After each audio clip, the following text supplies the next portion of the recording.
Hi friends. I am Julie. Welcome to the channel Bollywood King. Here in this channel I usually react to different interesting Shah Rukh Khan videos. Today I am going to watch Shah Rukh Khan's interview about being confident, being late, etc. It is from 2011. I hope you will enjoy the video. Let's start without losing any time. Shahrukh Khan is a superstar who is very used to the sweet smell of success, and he's super confident that he's going to smell that sweet smell once again with Ravan. Isn't that right, Shahrukh? Are you super confident about that? On television shows, yes. Why only on television shows? You know, whenever you tell a story, I always say this to anyone, that even if it's just a joke or a story, the first concern that you have is, I hope you like it. You know, and filmmakers are actually, in spite of how they come across on public platforms, are hugely humble people about the work that they do. Yeah. We are very confident when we are doing it. We are very fixed in the ideas and the ideology that we want to go through a story. But you're very humble about it, because, you know, finally it's understanding, liking, disliking, accepting a story or a joke is on the listener and the watcher's point of view. It never is your point of view. Absolutely. So here is a story you want to tell, and I think it's an interesting new kind of a story. So hopefully everybody will like it.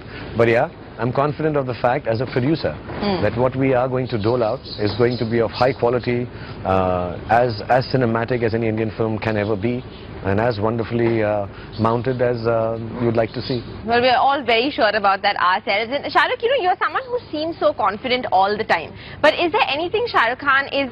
Tell me, what is Shahrukh Khan always confident about, and what is Shahrukh Khan never confident about? I'm never confident about anything, actually. Ever? Ever. I'm... Not even your good looks and those Not lovely at all. dimples? Never, never. I get, as a matter of fact, my friends who know me, they know this.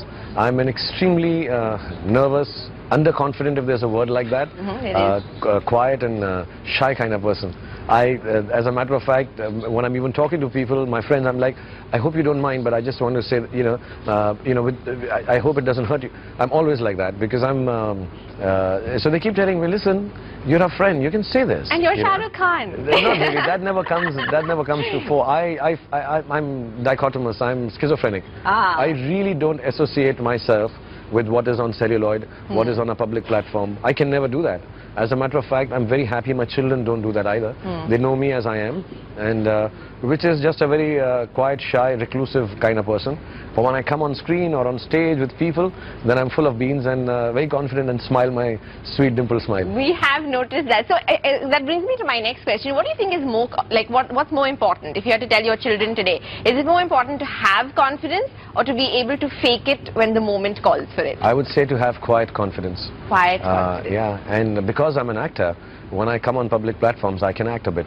So I do that, but it stems from the fact that I think I would tell my children to be educated, to believe, to pray a lot, and very, very clearly, be very humble about the stuff that you are doling out in terms of creativity. If you have these four qualities, I think that is the confidence that you require. Everything else can be an act. It's difficult for me to be me in front of everyone. But me being shy, me being reclusive, me being odd, I know for a fact that if I am trying to tell you something or do something, I have this huge quiet confidence inside me that, you know, it's a good thing that I'm doing. It can't be wrong. I like it. And I'm sure a lot of people will like it. Take opinions, chat with them. Even if you don't ask directly, do it indirectly, but find out, is this the right place to be? And I think it's not important to be brash, loud. Absolutely. I have to agree with you there. But do you think in Bollywood everyone feels... I also agree with it totally. Quiet confidence is something I always wanted to have. that need to kind of be over the top to project confidence? And if so, is there anyone who you admire in Bollywood who you feel actually has that quiet confidence to them? Lots of them, you know, you can tell the difference. You can. You can tell the difference when you meet them. I think some of the people, like, there's some older people that I really love. When I meet them, I love chatting with them. Shami Saab was one. You know, he was so knowledgeable, so quiet, and so smiling. Actually, the people who are really confident will make you feel very confident about yourself. Absolutely. You know, whenever you'd meet them, even if you're, for example, when I meet Mr. Amitabh Bachchan, I've never felt I'm meeting the great Amitabh Bachchan. You know, it's nice. He just calls you and he hugs you and makes you feel so good. They're understated about it. They're understated. So a lot of people, I think the crux is whenever you meet someone who makes you feel comfortable and confident, that person is actually confident, not you. And they exude that listen, you're here, feel happy, feel pretty, feel nice, feel good about yourself. I think that way, Amit ji is one, Dilip Saab, you know, and lots of them. What about the new school? You're talking about the old school, and you know sometimes in Gen Next, so to speak, we see people, you know, because they feel that they have to make a mark for themselves, they have to project a certain level of confidence. The Yo Brigade. The Yo Brigade. Yo, I'm so cool. Technically, I'm kind of part of the Yo Brigade I'm so too, cool, but I'm very and understated. But is that, you feel that youngsters today, especially in the film industry as well, have to kind of, you know, project that whole brash image and, you know, things like that? Do you feel that at all? Maybe some of them, you know, when you see some, I see some interviews with accents and, you know, I see clips sometimes and I'm like, he or she doesn't need to do this, you know. He or she has such an amazing amount of talent. I work with most of them. I'm working with most of them. The one great thing about the younger people that I work with is the fact they know how to handle this business. Yeah. But knowing how to handle this business sometimes leads you to be enacting this business more than actually living it. And that's what makes me a little, and I tell them, when I'm working with them, I do say, you know what, darling, I saw this, you don't need to do this. You're an amazingly talented girl or you're an amazingly beautiful person and you just be. And as a matter of fact, whenever I'm working with the new boys and girls, I tell them, I'm going to, they say, no, you know, I want to do the scene. Can you just prepare this? And then I say, no, what I'm going to teach you is gentleness. You need to be gentler. When you're doing a scene, when you're loving, when you're getting angry, you need to be gentler. If you get the gentleness or the gentility of the confidence that should come from inside, I think it's much nicer. But maybe that comes with experience and age, so maybe I'm speaking out of turn, because when I meet them, they're amazing to speak with, really knowledgeable, and the internet helps a lot. I guess they know everything. That's I mean, true. if you don't know, they have this little thing, Google, and they know it. And that's how they get to know everything. What is the sweetest smell in the world to you, other than obviously the Synthol Ravan fragrance that we've got today? The brand that I'm using, or if you're asking philosophically? Oh, no, well, philosophically. Philosophically, I think, yeah, there is no sweeter smell than the taste and smell of success. It seemed that you thought that the media's complaints about you being late all the time was one of those petty things. Is that true? Were you you seemed a little hurt more than irritated that everyone was making such a big deal about you coming late and stuff like that? Yeah. Did you feel that? Yeah, see, because I'll tell you what, like say your time is over. Yeah. But I will make sure you get 10 minutes extra. That's and a when good I point. make, And I'm being honest about this. Yeah. For 20 years, I have worked with people and we are in the same business. And I've made sure that if your time is over, I still give you that 10-15 minutes. And that you know about me for years. Yes. So when I give you 10 minutes, and another person 10 minutes, another 10 minutes, then I get late by an hour to come and meet for the other appointment. Like, I have an appointment now, and everybody's waiting, and that gentleman is going to wait. So I just feel that if I have given you enough time, in spite of being late, I hope it can work out. But then, now I've come to the realization that no, sometimes time is more important than love. So now I'll give time. I'll be on time. No, but, you shouldn't say that. So sad. It is sad that people can't understand his good intentions. Love is always most important. Okay, because I'm vulnerable, I say, okay, love is important. Yeah, but I just, no, I also realize that being late is my problem, is my business. I can't keep on saying that, look, I was shooting a film, so I'm late. I better finish it or not keep a meeting.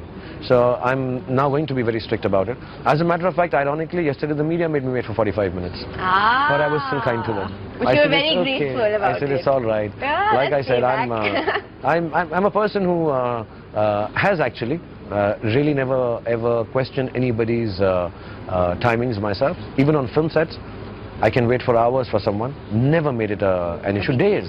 I've never made it because I understand if somebody has an issue, it must be a big enough issue to you know, be late. Nobody wants to be late anyway. So, but that's okay.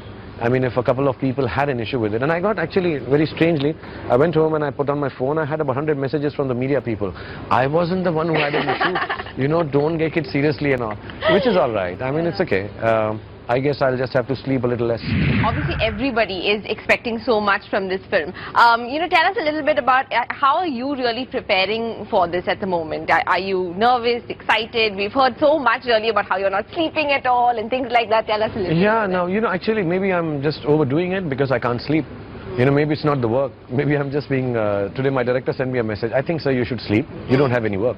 You're just keeping yourself awake because you want to feel that you're doing something for the film. There's nothing more that can be done. The film is made, it's ready, and inshallah the 3D will be ready and everything will go through. So, I don't know. I'm actually now in state of wanting to show it to people. I'm like, can I show it to everyone? And you know, and talking about it, it's almost like the birth of a new child, I'm guessing, for you, because you've put so much of love into this. And when such a big thing is happening in your life, Shahrukh, do a lot of other, you know, petty things sort of fall by the wayside in terms of, you know, perhaps misunderstandings with people or whatever? Does it help to bring you back with people who you perhaps had any kind of falling out with or anything during like that? The movie release? Yes. Let me tell you, when your film is releasing, is the best time to be next to a filmmaker because they're the humblest, sweetest, kindest and the lovingest at that time. They're like really, really nice at that point of time. They're very vulnerable at that point of time. But so I'm on to something there then. No, the petty things get shouted at. I mean, that's the worst time for petty things to be surrounding a filmmaker, because I'm walking and if somebody tells me something, "Wow," so you're ready to bite. It's like that. And you know what, everybody's just talking about, let's give positive vibes to the film, let's be positive. So you're like, oh, okay, you know, I'm really sorry, I crossed your car and, you know, overtook you. You say, dude, I don't even know you. You say, yeah, but still, just in case you know me and sometime in the life previously I've hurt you, please forgive me, my film is at release. So that's a vulnerable time of the filmmaker, but I'm not apologizing to anyone whose cars I've crossed. Right now I'm like, even when I'm crossing, so petty things get barked at. And so talking time is money for you, and love and time are both things which are very special in your life. And talking about special things in life, obviously it's a special occasion at the moment, it's a festive season. So Shahrukh, before I let you go, can you just send a shout out to all your fans out there, wishing them for happy Diwali, for the happy festive season? Okay. God bless everyone who's watching this. Make sure you're not late for Diwali. Make sure you're on time. Celebrate Diwali on the day it is meant to be celebrated, and do the prayers and wish for all the goodness and happiness. And here I am, wherever I am at this point of time. I wish you all the love, all the goodness. I wish you all the off timings, but it comes with a huge packet of love and goodness. So have a great happy Diwali and live long and live happily. How sweet he was when he said that filmmakers were usually very vulnerable when their movie released, and explained it with a sweet example. I love his honesty so much. Maybe different people have different opinions about being late, and most of them may think that it is important to be on time, respect other people's time, etc. But I have heard explanations of Shah Rukh Khan for several times and understood deeply what he wanted to say. Shah Rukh Khan is very generous in so many ways, one of them being giving people extra time, being them fans, media people, or anybody from the industry. It is the main reason behind his being late always. I think this shouldn't be a problem. Because no matter how long you wait, the meeting with Shah Rukh Khan will certainly worth it. Thank you for watching, guys. I hope you enjoyed the video. Please, don't forget to like, share and subscribe. See you.